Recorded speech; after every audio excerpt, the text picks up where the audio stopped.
ये जो आप देख रहे हैं ना, ये जो टीम चाणक्य एकेडमी के जो आए हुए हैं सूरज सर और ये हमारे जो राकेश सर आए हुए हैं और यूट्यूब वाले जो टीम आए हुए हैं, तो कहीं ना कहीं हमारे काम से, आपके काम से ये प्रभावित है, इसीलिए वो आपके सहयोग करने के लिए पहुँचे हुए हैं। तो मैं चाहूँगा आप लोग सबके सम्मान में एक बार आप लोग ताली बजा दीजिए।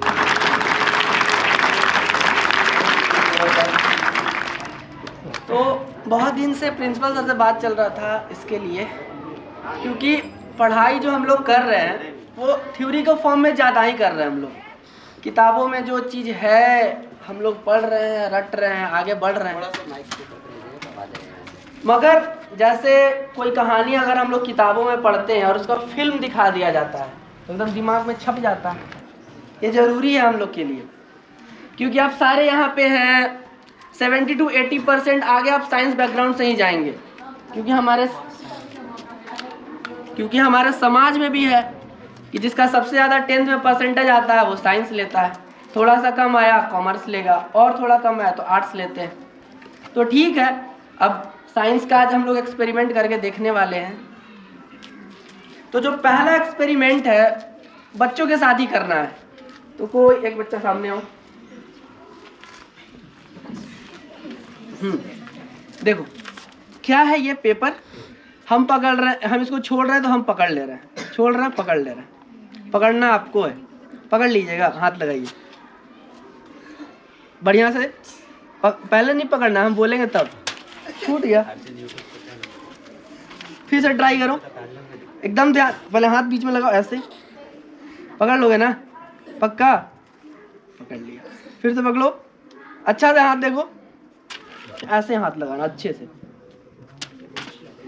एक बार और, बैठिए। बहुत टाइम हो रहा है कि हम तो जितना बार छोड़ेंगे उतना बार पकड़ सकते हैं, जितना बार छोड़ेंगे उतना बार पकड़ सकते हैं, मगर आप बीच में फेल कर जा रहे हैं। उसका रीजन क्या है? इसको बोलते हैं हम लोग रिएक्शन टाइम, कि हमारे माइंड को पता है कि कब ये छूटने वाला है तो कब हाथ लगाना है, कब ये छूटने वाला है तो कब हाथ लगाना है। मगर मेरा माइंड, आपका माइंड तो एक नहीं है, उसके बीच जो फ्रैक्शन ऑफ टाइम है, जो क्या कर रहा है कि हम तो छोड़ दे रहे हैं, मगर उतना जल्दी अगर आपका दिमाग सोच पाएगा कि इसको हम पकड़ पाएंगे तब आप पकड़ लीजिएगा, नहीं तो क्या होगा, आपसे छूट जाएगा। तो इसके पीछे का कॉन्सेप्ट क्या है? Reaction time. क्या आप उतना जल्दी रिएक्ट कर पाते हैं कि नहीं? इसमें क्रिकेट कितने लोग खेलते हैं? अगर सामने से कोई बॉलर बॉलिंग कर रहा है तो बैट का कितना एंगल हम रखेंगे कि वो मैक्सिमम डिस्टेंस 6 चला जाएगा? जवाब। बॉलर बॉलिंग कर रहा है, हम बैटिंग कर रहे हैं, तो हाँ 45, और कोई कितना? 60, और कोई 90 यार नहीं हो। जो इसका करेक्ट आंसर है वो 45 है। क्यों 45 है? क्योंकि अब मान लीजिए ऐसा एक एक्स एक्सिस और एक वाई एक्सिस, दोनों एक्सिस ले लीजिएगा, तो उसमें जो एक ग्राफ आता है जो स्ट्रेट लाइन सीधे जाएगा वो आपको 45 पे बनेगा। अगर उससे कम रहेगा तब तो आप नीचे ही मार दीजिएगा, अगर उससे ऊपर मारिएगा तो क्या हो जाएगा? कैच हो जाएगा। तो उसके पीछे भी साइंस, हम लोग इतना क्रिकेट खेलते हैं तो उसके पीछे यही है कि अगर वो एंगल 45 रहेगा, आप जो वहाँ से बॉलर बॉलिंग कर रहा है और जो बैटिंग कर रहे हैं, तो वो जो एंगल अगर 45 रहेगा तो वो मैक्सिमम रेंज मिल जाएगा आपको 6 के लिए। ठीक है, और एक एक्सपेरिमेंट आपको यहाँ पे पकड़ के होल्ड करना है। क्या कर पाएंगे? छोड़े, ऐसे हाथ रखिए, नहीं हो रहा है, और थोड़ा इधर करते हैं, पकड़ना नहीं है इसको आपको। कहाँ आप इसको होल्ड कर पाएंगे? आप ये देख रहे हैं क्या हो रहा है, ये बीचों बीच होल्ड हो रहा है। रीजन क्या है इसके पीछे का? बहुत छोटा सा साइंस है,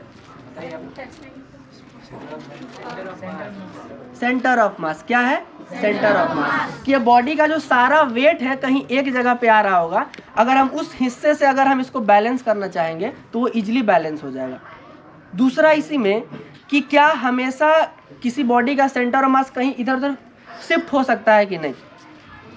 हो सकता है। कब होगा? अगर मान लीजिए इधर हम लोड बढ़ाते जाएंगे, जैसे इधर कोई गमछा ही रख देते हैं, तो हमारा सेंटर ऑफ मास क्या होगा? हल्का शिफ्ट करना पड़ेगा, नहीं तो वो जैसे देखिए इधर क्या हो रहा है, इधर ज़्यादा वेट हो रहा है, इधर कम वेट, तो इसको बराबर करना है तो इधर क्या लगाना पड़ेगा, वेट डालना पड़ेगा, तब ये बीच में ना होकर सेंटर मास हल्का सा शिफ्ट हो जाएगा। तो इसके पीछे का कॉन्सेप्ट क्या है, सेंटर ऑफ मास। ये बहुत छोटा छोटा चीज़ है।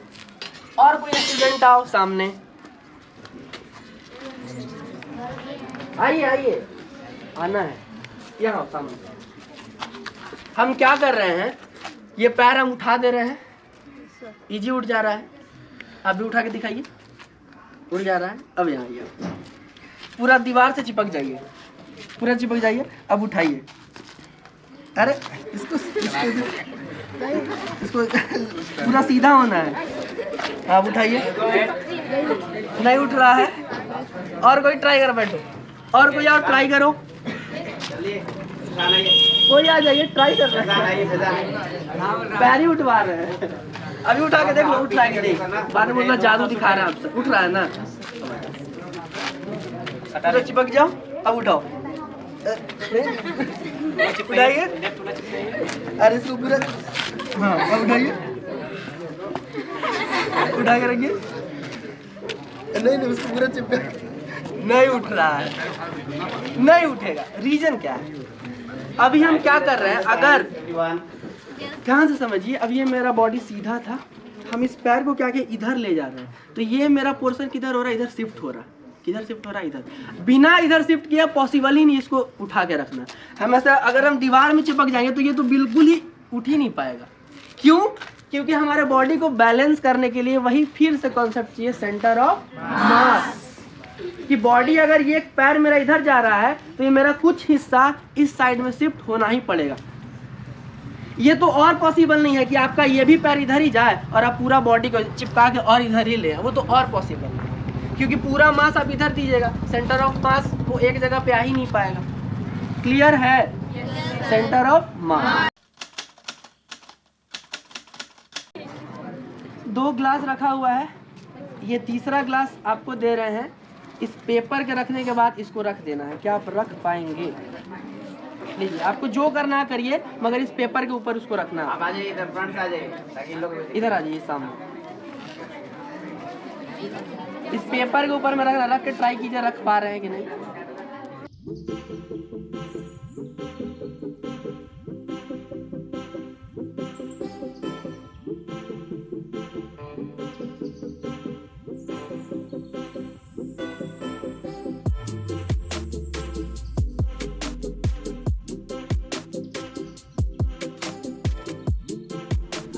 ग्लास के हाइट कम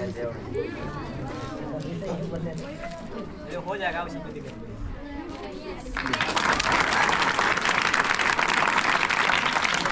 तो क्या था इसमें, कोई साइंस हम नहीं चेक कर रहे थे, आपका बस यही चेक करना था कि आप सोच पाते हैं कि नहीं।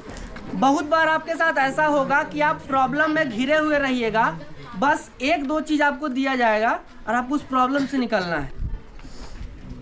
जैसे बहुत सारे बच्चे क्या होते हैं, बिल्कुल पुअर हैं, उनके माता पिता उतना ज़्यादा अच्छा एजुकेशन नहीं दे पाएंगे, मगर फिर भी वो बच्चे आगे बढ़ जाते हैं। कल क्या था, 26 जनवरी किन के लिए मनाते हैं हम लोग? संविधान उस दिन क्या हुआ था, लागू हुआ था। संविधान के तो मेन रचयिता हैं, वो कौन है? भीमराव अम्बेडकर। उनसे ज़्यादा पूरे दुनिया का भी अगर हम बात करें तो उनसे ज़्यादा डेली क्रिटिसाइज सुनने वाला, डेली बेइज्जती सुनने वाला इंसान कोई नहीं होगा। आप लोगों सर अगर एक बात बोल देते होंगे तो बुरा मान जाते होंगे आप लोग, मगर वो घर से निकलते थे और जब घर आते थे कॉलेज या फिर जहाँ भी पढ़ करके, क्योंकि वो कौन से रविदास कास्ट थे और हम लोग आसपास का समाज उसको सब हीन भावना से देखा जाता है। कुछ मतलब आज से बहुत साल पहले हम जो भी रविदास या फिर जो भी और छोटे कास्ट हैं, उनके हम परछाई में अगर कोई ऊपर वाला कास्ट आ जाता था, उस घर पे जाकर नहाते थे। तो उस कास्ट से आए हुए कौन थे? हमारे बाबा भीमराव अम्बेडकर। तो वो क्या किए, उनके पास ज़्यादा फैसिलिटीज़ नहीं था, मगर फिर भी आगे बढ़े। आज हम लोग उनके बारे में हर साल याद करते हैं, उनके बारे में जानते हैं, और बिना संविधान का तो हमारा देश भी नहीं चल सकता है। तो ये आपके साथ आएगा। आप हमेशा अपने माता पिता को नहीं कोस सकते हैं कि उसके पापा तो यहाँ नाम लिखवा दिए, तुम नहीं लिखवाई, ये उस स्कूल में पढ़ रहा है, हम इस स्कूल में पढ़ रहे हैं। वहाँ ये सब दिया जाता है, नहीं। अगर आपके अंदर जोश और जुनून होगा तो आप कर जाएंगे। वही है, फैसिलिटीज कम रहेगा, आपका मेहनत ज़्यादा लगेगा। समझ रहे हैं बात? ये करना है। जब आप 10th क्लास में जाएंगे तो उसमें लिखा हुआ हाइड्रोकार्बन कंपाउंड। क्या होते हैं हाइड्रोकार्बन कंपाउंड? जो हाइड्रोजन और कार्बन से मिलके बनते हैं। जैसे हम लोग यूज करते हैं ना पॉलीथीन, पॉलीथीन उसको बोला था पलोथीन। भाई पॉलीथीन क्या है? इथीन का पॉलीमर है। इथीन क्या है? कार्बन कार्बन की जो डबल बॉन्ड एक स्ट्रक्चर होता है, उसका एक लंबा चैन बनता है, तो वो है पॉलीथीन। तो वह ये भी एक तरह का कार्बन ऑर्गेनिक कंपाउंड है, कार्बन वाला कंपाउंड है, हाइड्रोजन और कार्बन से बना हुआ। अब ये जो पेट्रोल होता है ये भी आपका एक तरह का हाइड्रोकार्बन है। क्या है? हाइड्रोकार्बन है।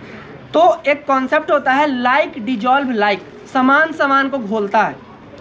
जैसे अभी हम यहाँ पे पानी ले रहे हैं, पानी को ले करके इसको टच कर रहे हैं तो फूट रहा है? नहीं, ये जैसे है वैसे रह रहा है। या फिर कोई सूखा हाथ से भी इसको करेंगे तो नहीं फटेगा। मगर देखो जादू नहीं है, ये पेट्रोल है। अब ये पेट्रोल को क्या कर रहे हैं, पेट्रोल ले लिए हैं, अब इसको टच करें, क्या हो गया? फूट गया। रीजन क्या है इसके पीछे? ये भी एक तरह का हाइड्रोकार्बन था। बलून में जो बना हुआ है वो भी एक तरह का हाइड्रोकार्बन है। जैसे इससे उसको टच किया तो वो फूट गया। कौन सा सिगरेट है? देखो ब्रांड भी जानता है। कोई बात नहीं, सिगरेट है। आजकल का ये फैशन हो गया सिगरेट पीना। जो भी 10th 11th 12th ये सब बच्चे हैं, यहाँ तो थोड़ा है कि पेरेंट्स हैं तो थोड़ा कोई देख लेगा तो लाज शर्म लग रहा है। बाहर में कुछ नहीं लगता है। हर गुमटी पे 10 बच्चा 11th 12th का मिल ही जाता है जो धुआं उड़ाते ही रहता है। आप लोग को ये काम नहीं करना है क्योंकि ये स्कूल आपको डिसिप्लिन के मैटर में इस स्कूल से बेहतर कोई स्कूल नहीं है। दूसरा कि सर आप लोग तो बस बोलते हैं, इसका क्या प्रभाव पड़ेगा ये भी तो बताइए। स्कूल से हर टीचर, प्रिंसिपल सर से लेके मैम सब कोई बोलते होंगे नहीं बाबू गलत काम नहीं करना चाहिए, इसको पीने से बीमारी होता है। तो वही आज काम करने वाले हैं कि दिखाएंगे कि सिगरेट से क्या हो सकता है हमारे, क्योंकि हम धुआं लेते हैं तो हमारे बॉडी के अंदर में ही जाता है, वही चेक करना है हमको। तो इसमें ध्यान से देखिए, ये है सिगरेट, ये क्या ढक्कन, ये है बॉटल। अब इस बॉटल में भरेंगे पानी, निकलने देते हैं पूरा पानी, फिर इसका कहानी सुनाते हैं आप लोग को। ये हमारे लंग्स की जगह काम कर रहा है बोतल। एक से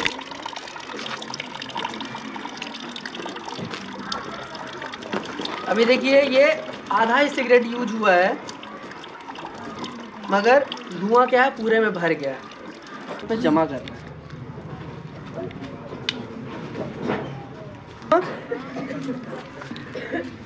एक धुएं का कमाल है, एक सिगरेट का देखो अभी आधा भी नहीं चला था। हम लोग सांस जब लेते हैं, नेजल चैम्बर से सांस अंदर जाता है, ब्रोंकाई ब्रोंक्यूल से होते हुए लास्ट में कहाँ पहुँचता है ऑक्सीजन? लंग्स के भी लास्ट वाले पोर्शन का नाम बताओ। बताइए। लंग्स के अंदर में भी हिस्सा होता है, तो वो कहाँ जाता है? एल्वियोलाई में। कहाँ जाता है? एल्वियोलाई। हिंदी में उसको बोलते हैं कूपिका। तो ये जो धुआं है जो हम लोग सिगरेट पीते हैं वो क्या होता है, लंग्स के अंदर में जो एल्वियोलाई है उसको धीरे धीरे एक सिगरेट, ये आधा सिगरेट का दिखा रहे थे। और जिसको आदत होता है ना, उसको जैसे खाना टाइम चाहिए, सुबह का नाश्ता, दोपहर का लंच, फिर स्नैक्स लेगा, फिर डिनर लेगा, उसको सिगरेट भी 4-5 चाहिए होता है। अब बताओ ये आधा सिगरेट है और डेली इंसान 4 सिगरेट पीता है या फिर उससे भी ज़्यादा। कभी दोस्त यार मिल गया तो ज़्यादा भी फूंक दिया। तो हो क्या रहा है, ये आपके जो भी ये दो धुआं देख रहे हैं ये आपके एल्वियोलाई में जाकर बैठ जाता है, उसको एयर सैक्स भी बोलते हैं, उसको जाम कर देता है। तो फिर एक टाइम के बाद आपको क्या होगा, सांस लेने में प्रॉब्लम हो जाएगा, अस्थमा हो जाएगा, मतलब ब्रीदिंग जितना प्रॉब्लम है वो इसके वजह से पॉसिबल है। तो हर जगह देखते हैं ना नो स्मोकिंग नो स्मोकिंग। तो आज वही था कि आपको एक्सपेरिमेंट करके दिखा दिए ये कितना हमारे लिए हानिकारक है। ये आधा से भी कम सिगरेट में इतना ज़्यादा देखो ब्लैक स्पॉट कर दिया, ब्राउन स्पॉट कर दिया है। तो अगर हम दिन भर में कोई इंसान अगर 4 यूज करता है, फिर आपके भी फादर अगर यूज करते होंगे तो उनको अगर आप समझा पाएँ, शायद समझ जाएं आपकी बात। तो हमारी तरफ से एक पहल हो सकता है कि हम समझाएं क्यों हमारे लिए हानिकारक है। हानिकारक है, सबको पता है, मगर क्यों है ये आपको आज दिखा दिया प्रैक्टिकल करके। समझ रहे हैं बात को? क्या हम लोग कभी हाथ लगाएंगे इस चीज को? कभी? पक्का? तो समझ में आ रहा है practical training and why we have arrange this all trainings. I am very glad of Suraj sir and Sagar sir and Rakesh sir and Ankit and Yuvraj. इन्होंने अपना इतना समय जो है हमें दान दिया है, और वो भी कोई नहीं ऐसा कि कोई चार्ज है। और ये हम लोग क्यों एक्सपेरिमेंट आपको करवा रहे हैं, ताकि साइंस केवल आपके लिए बुकिश नहीं रहे, किताबी नहीं रहे, साइंस आपके लिए एक अनुभव बेस पे भी रहे। क्या रहे? और साइंस प्रैक्टिकली, पता है अपने लाइफ में साइंस प्रैक्टिकली बहुत ज़रूरी है। अफसोस है कि हमें ना साइंस केवल एग्ज़ाम को पास करने के लिए पढ़ते हैं, बट अगर हम साइंस को अगर सही वे में अगर समझें तो हमारे लाइफ में बहुत ज़रूरत है। पता है डालेंगे तो क्या होगा? गीला हो जाएगा। मगर इस ग्लास के साथ में अगर सही से अगर हम लोग डालें तो एक टाइम के बाद देखेंगे कि ये जैसे सूखा अभी है, आवाज़ भी आ रहा सूखा वाला, लास्ट में निकालेंगे वो सूखा ही रहेगा। अब ध्यान से देखना कैसे। अब देखिए ध्यान से, ये बस गिरना नहीं चाहिए उधर से। अब इसको क्या है, बिल्कुल अगर हम इसको देखो ध्यान से, पूरा इसको डुबो रहा है, आप देखिएगा पूरा ये क्या हो रहा है, अंदर तक ले गए हैं ना। अब फिर इसको निकालते हैं, इसको निकालिए सर।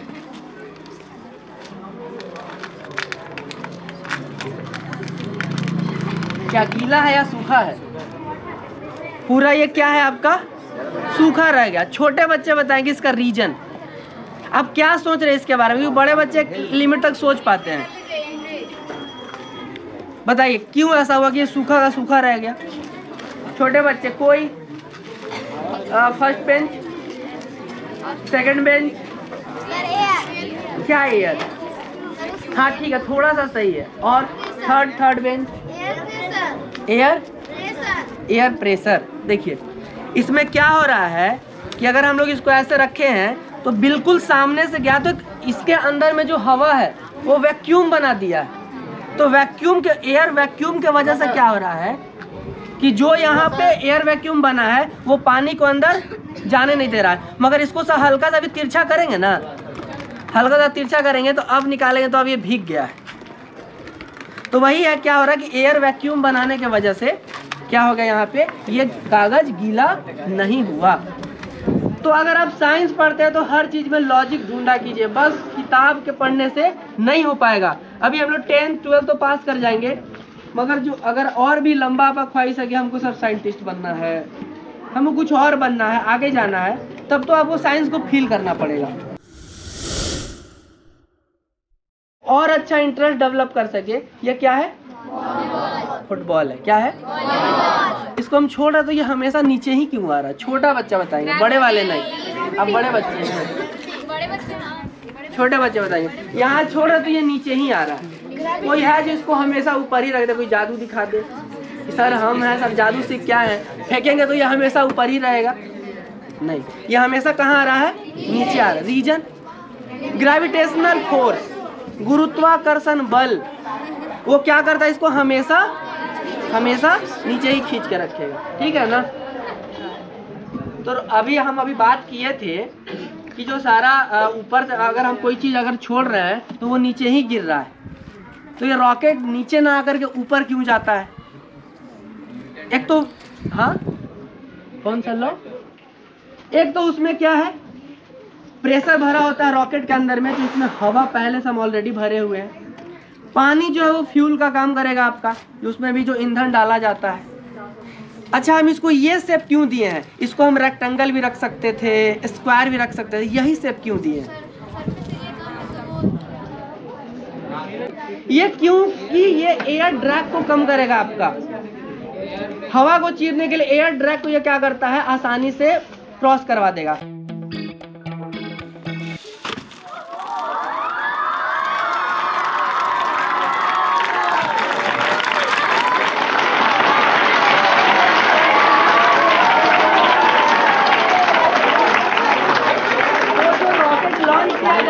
बिल्कुल इसी एप्लीकेशन भी उसको लॉन्च किया जाता है। उसमें जो प्रेशर भरे थे वो रॉकेट, उसमें ही प्रेशर होता है, जो इसमें पानी था उसमें फ्यूल का काम करता है। तो और भी मतलब जो भी उसको पूरा डिजाइन किया जाता है, मगर एप्लीकेशन उसका बिल्कुल यही था, प्रेशर की वजह से वो ऊपर जा रहा है। अगर कम प्रेशर रहता तो बताओ उतना ऊपर जा पाता नहीं, तो रॉकेट भी नीचे गिर जाता, किसी के खेते में गिर जाता रॉकेट, आग वाग सब लगा देता। तो इसीलिए वो जो रॉकेट में है मेन प्रेशर और फ्यूल का कॉन्सेप्ट पे यूज करते हैं। ठीक, जितना भी दिखाया है आप एक बार सारा चीज गूगल चेक करके देखोगे, इससे ज़्यादा आपको नॉलेज मिलेगा। जैसे कोई कहानी अगर हम लोग किताबों में पढ़ते हैं और उसका फिल्म दिखा दिया जाता है तो एकदम दिमाग में छप जाता है। एक रॉकेट वाला बहुत अच्छा लगा क्योंकि वो बहुत ऊंचा तक गया, इसलिए अच्छा लगा। आप भी जाइएगा ऊपर। एक्सपेरिमेंट बहुत अच्छा लगा क्योंकि फर्स्ट टाइम हम लोगों ने देखा है। Thank you sir. एंड बहुत अच्छा लगा वो रॉकेट वाला एक्सपेरिमेंट।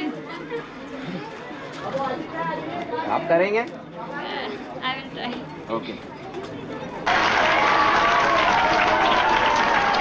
सब कुछ साइंस से कनेक्टेड है, तो हमें क्या करना है, अपनी क्यूरियोसिटी को बढ़ाना है साइंस के प्रति, हर कॉन्सेप्ट को समझना है कि ऐसा क्यों होता है, रीजन खोजना है क्यों ऐसा होता है। ये कोई जादू का खेल नहीं है, सब कुछ साइंस है, एवरीथिंग इज साइंस।